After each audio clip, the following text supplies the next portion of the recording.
सोन Goku, dragon ball का main protagonist और दी legendary super Sen. Anime और मांगा ये बहुत ही ज़्यादा क्लियर कर देते हैं कि गोकू को पावरफुल बनने का प्रोसेस बहुत ही ज़्यादा अच्छा लगता है। अब यही चीज़ ये भी सवाल खड़ा करती है कि आखिर कितना पावरफुल, कि गोकू जैसा बंदा जो उसके बचपन से लेकर अभी तक ट्रेनिंग बिना रुके किए जा रहा है, वो आखिरकार कितना पावरफुल होगा। इस सीरीज़ में हम यही जानेंगे और मेरा काम है रिसर्च करके तुम लोगों को ये बताना कि लॉजिकली ड्रैगन बॉल के कैरेक्टर्स और इसकी कॉस्मोलॉजी कहाँ पर अपने आप स्केल करेंगी। चाहे तुम इंटरनेट के किसी भी कोने में क्यों ना हो, तुमने ये चीज़ एक ना एक बार सुनी होगी कि गोकू ड्रैगन बॉल का मेन कैरेक्टर हद से ज़्यादा पावरफुल है। तो हम इस वीडियो में यही पता लगाएंगे आखिर कितना पावरफुल है ड्रैगन बॉल का मेन कैरेक्टर सोन गोकू।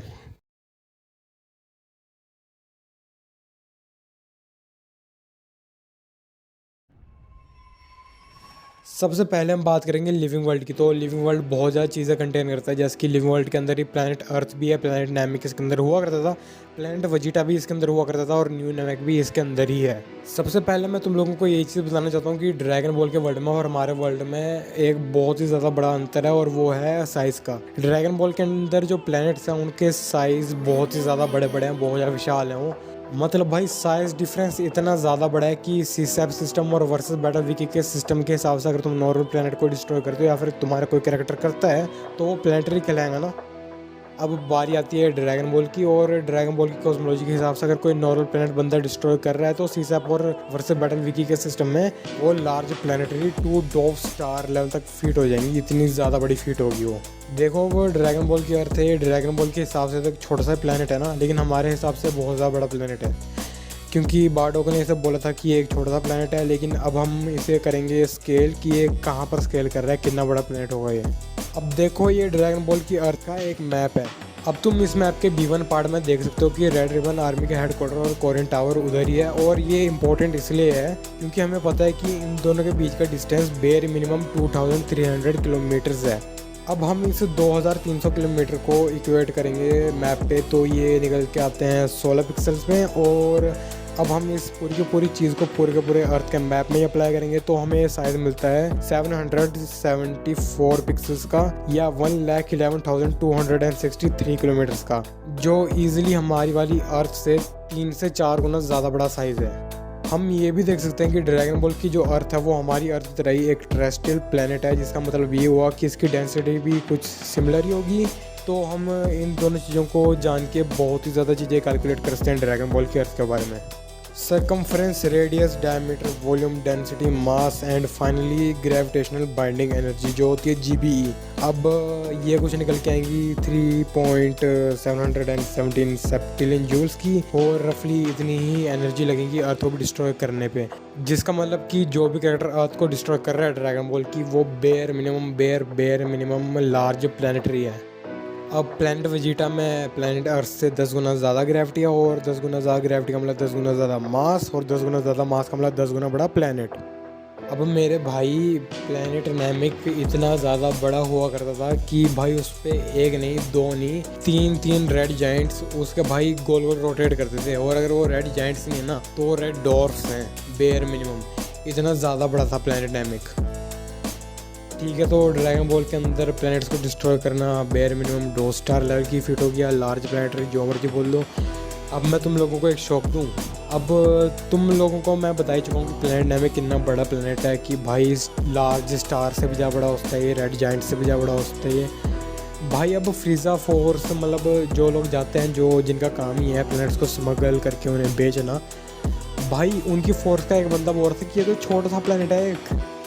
मतलब भाई सोच लो कितनी ज़्यादा क्रेजी चीज़ हुई कि ड्रैगन बॉल के अंदर प्लैनेट्स आकर कितने ज़्यादा बड़े हो सकते हैं भाई।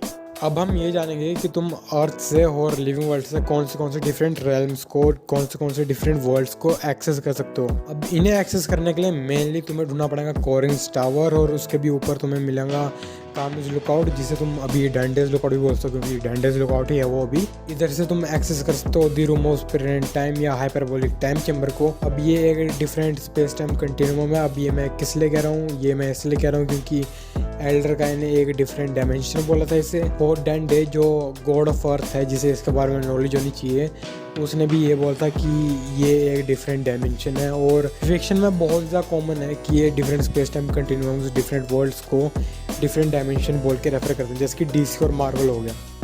और गाइस मतलब एक ही room of screen and time थोड़ा है, अभी तो अलग अलग भी है, जैसे कि देख लो, जैसे कि गोकू और मीरस ने यूज़ किया था मोरो आर्क में, तो इसके अंदर बिताए हुए 3 दिन बाहर के 1 दिन के बराबर होते हैं, तो ये डिफरेंट स्पेस टाइम कंटिन्यूम होगा क्योंकि टाइम डिफरेंटली डायलेट हो रहा है इधर।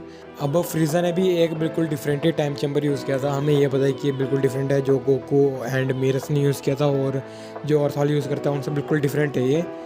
लेकिन हमें ये नहीं पता है कि इसके अंदर कितना कैसे टाइम डायलेट वगैरह होता है। वैसे तो ये एकदम डिफरेंट स्पेस टाइम कंटिन्यूम ही होगा, उसकी टेंशन लेने की जरूरत है ही नहीं तुम लोगों को।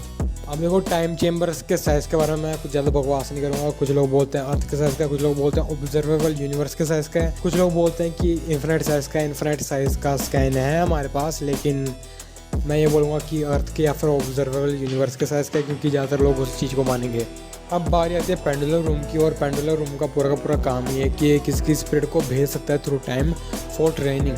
गोकू ने इसे यूज़ किया ओरिजिनल वाली ड्रैगन बॉल के अंदर, और मिस्टर पोपो ने स्टेट किया हुआ है कि ये रूम पूरा का पूरा टाइम मतलब इधर ही क्रिएट होता है, इधर ही ऑपरेट होता है, पास्ट प्रेजेंट फ्यूचर सब कुछ। फिर बारी आती है दी डिवाइन रेल्म की, और भाई ये जगह वो जगह है जहाँ पर जब भी अर्थ के प्रीवियस कामिस, अर्थ के प्रीवियस गॉड मर जाते हैं तो वो इधर जाते हैं, उनकी ग्रेव्स इधर ही होती है। और हमने इधर देखे हुए हैं कि अनकाउंटेबल अमाउंट्स ऑफ स्टार्स हैं, बहुत ज़्यादा बड़ा लैंडस्केप है, तो सीधी सी बात है कि ये realm bare minimum multi solar system level की होगी।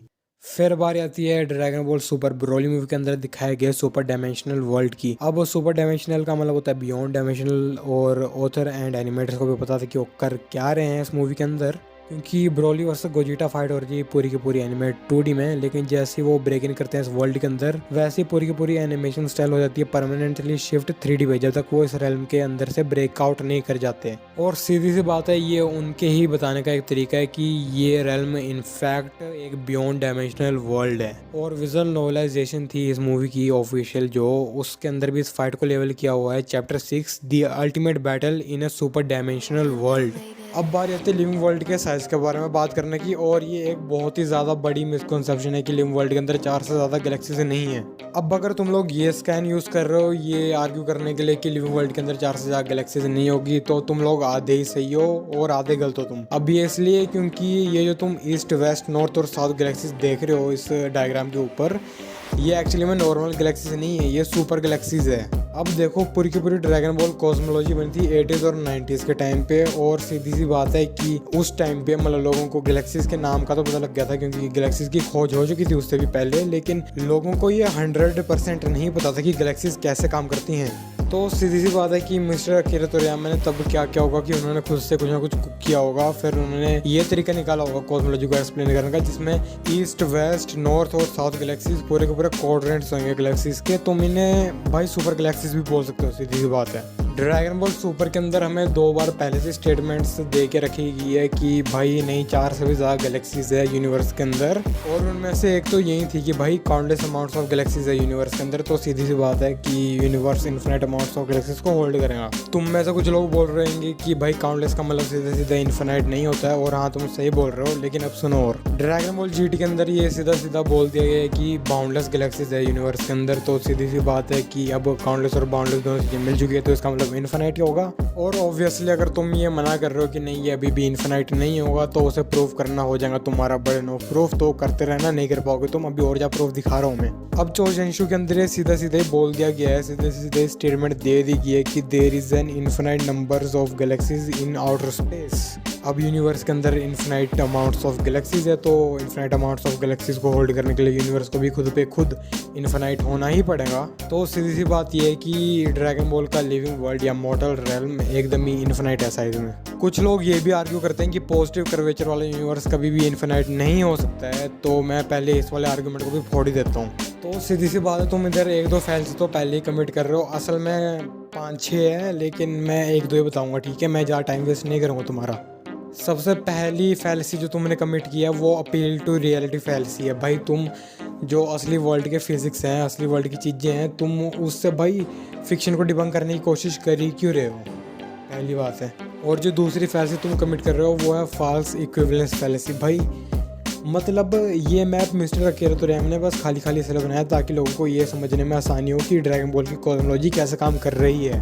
ये यूनिवर्स 7 और उसके मैक्रोकॉस्म की जो विजुअल रिप्रेजेंटेशंस हैं, इनका मतलब ये नहीं है कि भाई यूनिवर्स गोल है। भाई अकीरा तोरियामा खुद वो थर्ड डिमेंशनल बीइंग है, तो वो ऐसा यूनिवर्स जिसके अंदर फोर्थ डिमेंशनल और फिफ्थ डिमेंशनल वर्ल्ड्स हैं, उन्हें मतलब ड्रॉ कैसे करेंगे, नहीं कर सकते। वो बस बता सकते हैं कि हाँ ये 4D है और ये 5D है। तो भाई तुम इस ड्राइंग को मतलब ऐसे लिटरली ले रहे हो ना कि हाँ कि भाई ये तो पूरा यूनिवर्स ऐसे होगा सच में, तो भाई तुम पागल हो तुम।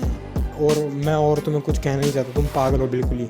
और अगर तुम लोगों का दिल अभी तक नहीं भरा है तो मैं तुम्हें और ज़्यादा स्टेटमेंट्स दिखा देता हूँ, जिससे तुम्हें अब पक्का ही हो जाएगा कि हाँ यूनिवर्स सच में इन्फिनाइट है साइज पे। डाइजेंशु 7 दी एंडलेस, एंडलेस का होता है इन्फिनाइट होता है। Expensive space wrapped around every celestial body. डाइजेंशु 4 the infinite universe is managed by each of the Kaios, Kaios काय होते हैं, ठीक है। डाइजेंशु 4 दोबारा से an infinite space of light and darkness. ठीक है भाई, तो मैंने तुम्हें मेरे ख्याल से 6 करके स्टेटमेंट्स दिखा दी है जो प्रूव कर रही है कि हाँ ड्रैगन बॉल का लिविंग वर्ल्ड जो मॉर्टल वर्ल्ड है वो इन्फिनाइट ऐसा है इसमें। तो गाइस सीधी सी बात है कि लिविंग वर्ल्ड की स्केलिंग पूरी की पूरी यूनिवर्सल प्लस से लेके मल्टीवर्सल तक बेयर मिनिमम है। ये बेयर मिनिमम बोल रहा हूँ मैं, क्योंकि बंदे तो इससे कॉम्प्लेक्स मल्टीवर्सल तक लेके चले जाते हैं, लेकिन मैं वो नहीं करूँगा क्योंकि मैं लोगों के ऊपर रहम खा रहा हूँ अभी, समझ लो। अब बारी आ गई आफ्टर लाइफ को पार स्केल करने की, और ड्रैगन बॉल के अंदर इसे दी अदर वर्ल्ड भी बोलते हैं। अब अदर वर्ल्ड कंटेन करता है हेल को जिसके अंदर हीफिल है, फिर ये कंटेन करता है एनिमल रेल्म को जिसके अंदर ईस्ट वेस्ट नॉर्थ और साउथ प्लैनेट्स हैं काइस के, फिर इसके अंदर स्नेक वे भी है, इसके अंदर ही किंग एनिमा का ऑफिस भी है, फिर इसके अंदर कायो रेल्म भी है जिसके अंदर हेवन है। इसे ड्रैगन बॉल के अंदर बार बार एक हायर प्लेन ऑफ एग्जिस्टेंस की तरह पोर्ट्रेट किया गया है as compare to the living world. अब डाइजेंशु 4 के अंदर हमें ये स्टेटमेंट मिलती है, और इसका ये मतलब है कि ये एक ऐसी सुपरनेचुरल रेल्म है जिसे गॉड्स रूल करते हैं, हायर देन हेवंस है ये एक ऐसी हेवनली रेल्म है जो ट्रांसेंडेंटल है डिमेंशनैलिटी को ह्यूमन वर्ल्ड की। अब कुछ लोग ये भी आर्ग्यू करेंगे कि ट्रांसेंडेंटल का मतलब बस स्पिरिचुअल होता है और इसका मतलब सरपासिंग और गोइंग बियॉन्ड नहीं होगा। तो मैं इन लोगों से एक ही चीज़ कहना चाहता हूँ, भाई स्कूल गए हो कभी? इतने साल क्या किया तुमने? पैसे खर्चा रहे हो बस माँ बाप के फालतू में। उधर स्पेशली लिखा हुआ है ट्रांसेंडेंटल टू दी डायमेंशनैलिटी, उधर ये कह रहे हैं कि वो ऊपर है ह्यूमन वर्ल्ड की डायमेंशनैलिटी के। स्पिरिचुअल डिमेंशनल जैसी कोई चीज़ नहीं होती है मेरे भाई। हाँ मतलब आफ्टर लाइफ में जाते तो हैं लोग मरने के बाद, क्योंकि वो आफ्टर लाइफ है, आफ्टर लाइफ, लाइफ के बाद। लेकिन इसका मतलब ये नहीं कि आफ्टर लाइफ कोई होल्ड ही नहीं करेंगी ट्रांसेंडेंस मतलब लिविंग वर्ल्ड की डायमेंशनैलिटी के ऊपर। उधर उन्होंने स्ट्रेस भी क्या हुआ, उधर उन्होंने लिखा हुआ है कि transcendental to the dimensionality of the human world. Human world की डायमेंशनैलिटी को ट्रांसेंडेंटल है वो, ह्यूमन वर्ल्ड की डायमेंशनैलिटी को ट्रांसेंड करती है वो, लेकिन तुम्हारे दिमाग में ये चीज़ नहीं पड़ती है पल्ले। जो लोग ये करने की कोशिश करते हैं, जो लोग अपनी झूठी कहानियाँ ड्रैगन बॉल की आफ्टर लाइफ है उसके ऊपर थोपने की कोशिश करते हैं कि ट्रांसेंडेंटल स्पिरिचुअल, वो लोग जिन्होंने बस कुछ नहीं किया, बस उन्होंने एक सर्च मारा और उन्होंने ये देखा कि सबसे पहले डेफिनेशन क्या है, उन्होंने अपनी ढंग से रिसर्च नहीं की और वो बस उसी डेफिनेशन के साथ जा रहे हैं कि ट्रांसेंडेंटल का मतलब स्पिरिचुअल होता है और कुछ होता ही नहीं है। तो भाई तुम लोगों को मैं बता दूं कि ट्रांसेंडेंटल का मतलब सरपासिंग और गोइंग बियॉन्ड भी होता है, और उधर लिखा हुआ है कि transcendental to the dimensionality of the living world, और इसका सीधा सीधा ये मतलब निकल जाएगा कि वो लिविंग वर्ल्ड की डायमेंशनैलिटी के ऊपर है, लिविंग वर्ल्ड की डायमेंशनैलिटी को सरपास करती हो। अब हमें ये तो पता है कि इन लोगों ने हमें बता दिया है कि हाँ कि आफ्टर लाइफ वो ट्रांसेंड करती है डायमेंशनैलिटी को लिविंग वर्ल्ड की, लेकिन हमें ये नहीं पता है कि पक्का कितना करती है। ये बोलना कि आफ्टर लाइफ फिफ्थ डिमेंशनल है ये एक अच्छा सा एस्टिमेट है, ये एक अच्छी सी लो बॉल है, लेकिन अब हमारा काम ये रह गया ये पता लगाना कि ये एक्यूरेटली कहाँ पर स्केल करेगा। दोनों मांगो और एनिमे के अंदर गोकू यही चीज़ बोलता है आफ्टर लाइफ के बारे में और सुपर सैयन 3 के बारे में। मांगा के अंदर गोकू बोलता है कि वो सुपर सैयन 3 वाली टेक्निक वो इस दुनिया में जहाँ पर टाइम एग्जिस्ट करता है इधर बहुत ही ज़्यादा एनर्जी एक बार में कंज्यूम कर लेती है, तो मैं उसे यूज़ नहीं करूँगा।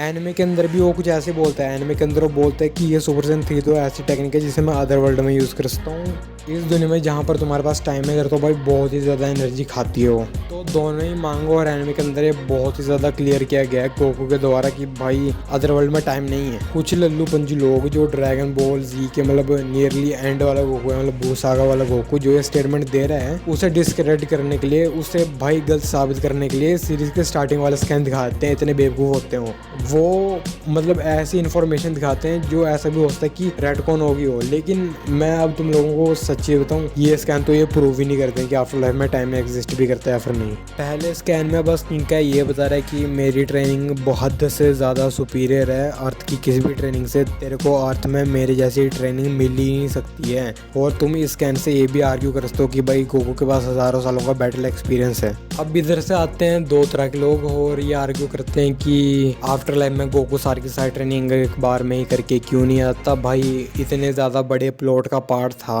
ड्रैगन बॉल के अंदर कि सेन सागा के अंदर सेन 1 साल के अंदर आ रहे हैं अर्थ में और गोकू को ट्रेनिंग करनी है आफ्टर लाइफ में और उसे टाइम के अंदर ही अर्थ के अंदर आना है। तो भाई ये सीधी सी बात ये हुई कि आफ्टर लाइफ में भी टाइम एग्जिस्ट करता होगा क्योंकि उधर टाइम बीत रहा है। अब इन लोगों को ये नहीं पता कि भाई आफ्टर लाइफ में टाइम नहीं बीत रहा है, इसका मतलब ये नहीं कि लिविंग वर्ल्ड में टाइम बीतना बंद हो जाएगा। लिविंग वर्ल्ड में टाइम बीतता रहेगा। लिविंग वर्ल्ड भाई क्या होगा, क्या रोक रहा है लिविंग वर्ल्ड को? कुछ नहीं रोक रहा है। अगर किसी कॉस्मोलॉजी के अंदर कोई ऐसा वर्ल्ड दे दिया गया है जिसके अंदर टाइम पास नहीं होता है तो भाई सीधी सी बात है कि उसके अंदर नहीं होगा ना, बाकी रेल्म में तो होता रहेगा। फिर कुछ लोग ये भी बोलते हैं कि अगर उसके अंदर टाइम नहीं तो गोकू वगैरह उसके अंदर कैसे मूव कर रहे हैं। तो सीधी सी बात है ड्रैगन बॉल के अंदर जो भी हीरोज होते हैं जिनने बहुत अच्छे काम किए होते हैं, जिनने वर्ल्ड को सेव किया होता है, लोगों की जान बचाई होती है, उन्हें एक स्पेशल बॉडी मिल जाती है डेली एक्टिविटीज़ करने के लिए आफ्टर लाइफ के अंदर। तो सीधी सी बात है नैरेटिव स्टोरी को सिंपल करने के लिए यही करने की कोशिश करता है। और इतना ही नहीं यार, ड्रैगन बॉल वाले ने तो भाई अपने स्टोरी के अंदर ही थोड़ी थोड़ी मतलब ऐसी हिंट्स दे रखी है कि आफ्टर लाइफ में टाइम नहीं होता। भाई अगर आफ्टर लाइफ में तुम जाओगे ना तो तुम उधर एज ही नहीं करोगे। गोकू ने भी ये बोला हुआ है। और भाई जब वो चीज़ से मिला था मतलब आफ्टर लाइफ में जाने के बाद, जब वो मरने के बाद चीज़ से दोबारा मिला था, तब चीज़ ने बोलता कि भाई मेरे को तो लग रहा है कि बस मैं ही बूढ़ी हुई हूँ। और वो सही भी बोल रही है, आफ्टर लाइफ में टाइम है ही नहीं एज करने के लिए। गोकू एज कैसे करेगा? इसके बाद मेरे को ये समझ नहीं आ रहा है कि अगर तुम लोग अभी भी नहीं मान रहे हो कि आफ्टर लाइफ में टाइम एग्जिस्ट नहीं करता है तो मेरे को समझ नहीं आ रहा है कि क्यों नहीं हो रहा है तुम्हें। क्योंकि लोगों को स्पेशल बॉडीज लग रही है आफ्टर लाइफ में एक्टिविटीज़ करने के लिए और उधर तो तुम एज भी नहीं करते हो जो टाइम बाउंड थिंग है एक। अभी भी कुछ लोग नहीं मान रहे होंगे और मेरे को पता है नहीं मान रहे होंगे, तो मैं तुम्हें और ज़्यादा प्रूफ दिखा देता हूँ। ये देखो Dragon Ball Super exciting guide के अंदर ये सीधा सीधा कहा गया है कि there is no concept of time in afterlife. इसका मतलब ये हुआ कि आफ्टर लाइफ खाली टाइम ही नहीं, afterlife any and all possible kind of theoretical conceptions of time को भी लैक करता होगा। और अगले पेज में तो उन्होंने ये भी लिख दिया कि भाई there is no flow of time in afterlife. तो सीधी सी बात है कि स्क्रीन राइटर्स और ऑथर को पता है कि वो कर क्या रहे हैं। और हाँ गाइज, एक और चीज़ है, अगर कोई जगह टाइम या टेम्पोरल डायमेंशन को लैक कर रही है तो स्पेस को भी लैक करेंगी। और अगर वो कॉन्सेप्ट ऑफ टाइम को लैक करे तो स्पेशली कॉन्सेप्ट ऑफ स्पेस को भी लैक करेंगी। अब टाइम बाय डेफिनेशन है कंटिन्यूस फ्लो ऑफ एग्जिस्टेंस, और अगर किसी जगह में कंटिन्यूस फ्लो ऑफ एग्जिस्टेंस नहीं है तो उधर एग्जिस्टेंस भी नहीं होगा। और अगर कोई जगह कंटिन्यूस फ्लो ऑफ एग्जिस्टेंस को ट्रांसेंड कर रही है तो वो एग्जिस्टेंस को भी ट्रांसेंड कर ही लेंगी। अब एक और बात, तुम लोगों ने ऑटोवर्सल कैरेक्टर्स की 10 डेफिनेशन देख के रखी होगी, लेकिन तुम लोगों ने कभी भी ऑटोवर्सल रैल्म की डेफिनेशन नहीं देखी होगी। तो मेरी कम्युनिटी पोस्ट में जाओ भी, मैंने उधर एक ऑटोवर्सल रैल्म की डेफिनेशन दे के रखी है पहले से ही।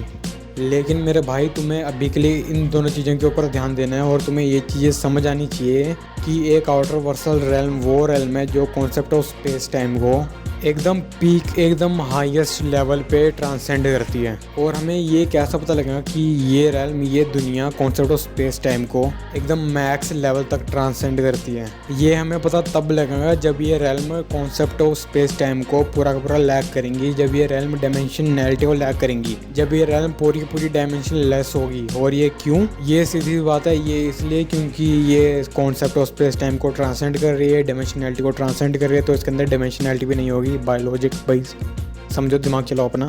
तो सीधी सी बात है, हमें ये सब चीज़ें पता है आफ्टर लाइफ के बारे में, तो हम कंक्लूड कर सकते हैं कि ये किस टाइप की रैल्म है। अब पहली बात ये होगी कि concept of space and time को लैक करता है दी अदर वर्ल्ड कम्प्लीटली, इसके अंदर डायमेंशनैलिटी ऐसी कोई चीज़ ही नहीं है। दूसरी बात ये है कि अदर वर्ल्ड ट्रांसेंड करता है डायमेंशनैलिटी को लिविंग वर्ल्ड की, और लिविंग वर्ल्ड की dimensionality bare minimum 4th dimensional space और 1 डायमेंशनल टाइम है। और तीसरी बात ये कि एक आउटर वर्सल रेल्म वो होती है जो concept of space and time को उस लेवल तक ट्रांसेंड करती है कि वो डायमेंशन लेस हो जाती है पूरी की पूरी। तो मेरे भाई हम ये कंक्लूड कर सकते हैं बाय डिडक्टिव रीजनिंग कि ये आफ्टर लाइफ एक ऐसी रेल्म है जो लिविंग वर्ल्ड की डायमेंशनैलिटी को इतने ज़्यादा हाई लेवल तक ट्रांसेंड कर दे रही है कि ये खाली खाली नॉर्मल स्पेस और टाइम को ही नहीं, स्पेस और टाइम की ऑल पॉसिबल थियोरेटिकल कंसेप्शंस को भी लैक कर रही है। मतलब concept of space and time को भी लैक कर रही है, जो again by definition outer Vercel है। तो अगर ये रेल्म आउटर वर्सल है और ये कंटेन्ड है विद इन द यूनिवर्स 7, तो अगर कोई करेक्टर जो इसे सिग्निफिकेंटली इफेक्ट कर सकता है, अगर कोई करेक्टर इसे डिस्ट्रॉय या फिर रिक्रिएट कर सकता है, तो वो भी आउटर वर्सल कहलाएगा इन पावर स्केलिंग। तो क्या गोकू इन सब चीज़ों को मतलब स्केल भी करता है, मतलब या हाई स्केल भी करता है कि उसने कभी भी मतलब सिग्निफिकेंटली इफेक्ट डिस्ट्रॉय या फिर रिक्रिएट किया कुछ भी? तो हाँ मेरे भाई, ड्रैगन बॉल सुपर की स्टार्टिंग में ही गोकू 3 मुक्कों के अंदर, हाँ तुम लोग बिल्कुल से सुन रहे हो, 3 मुक्कों के अंदर वो आफ्टर लाइफ को ही नहीं, वो पूरे के पूरे यूनिवर्स 7 को उड़ाने वाला था। लेकिन तब यूनिवर्स कैसे बचा?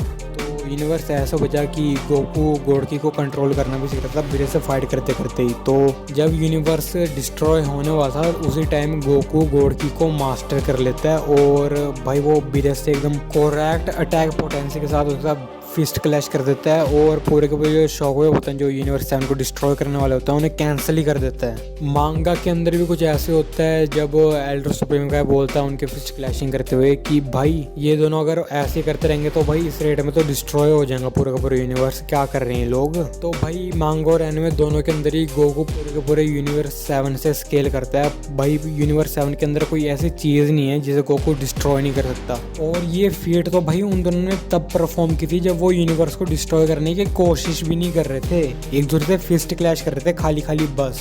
इतनी ज्यादा कैजुअल फीट है ये। अब इस चीज को ना ध्यान में रखना, गोकू इस सारी की सारी पावर को ना अपनी बेस फॉर्म में अब्सॉर्ब कर लेता है आर्क के एंड में। तो बेस फॉर्म में उतना पावरफुल है वो। फिर अपनी super Sen 2, super Sen 3 transformation भी है उसके पास जो भाई उसकी पावर को मल्टीप्लाई करती है। तो समझ लो कि भाई लेयर तो भाई गोकू आराम से, Goku outer Vercel plus level का कैरेक्टर है, लेयर्स इनटू आउटर वर्सल है वो। अब गोकू इतना ज्यादा पावरफुल है तो उसकी स्पीड इतनी है, तो सीधी सी बात है ड्रैगन बॉल के अंदर पावर और स्पीड दोनों कोलरेट होती है। वजीटा ने हमें बोला हुआ है कि अगर एक सेन की पावर बढ़ती है तो उसकी स्पीड भी बहुत ही ज़्यादा बढ़ जाती है। तो सीधी बात है अगर कोई सेन पावरफुल हो रहा है या फिर कोई भी पावरफुल हो रहा है ड्रैगन बॉल के अंदर तो उसकी स्पीड भी अकॉर्डिंगली बढ़ जा रही है। ड्रैगन बॉल के अंदर जितनी तुम्हारी पावर उतनी तुम्हारी स्पीड। तो भाई सीधी बात है अगर किसी कैरेक्टर के पास आउटर वर्स लेवल की पावर है, किसी कैरेक्टर के पास beyond the concept of space and time की लेवल की पावर है, तो भाई सीधी बात है उसके पास इररेलेवेंट स्पीड होगी जो भाई फास्टर देन स्पीड है इटसेल्फ।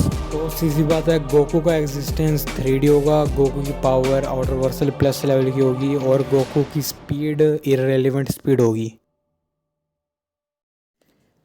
ठीक है गाइस, तो ये थी पूरी की पूरी वीडियो।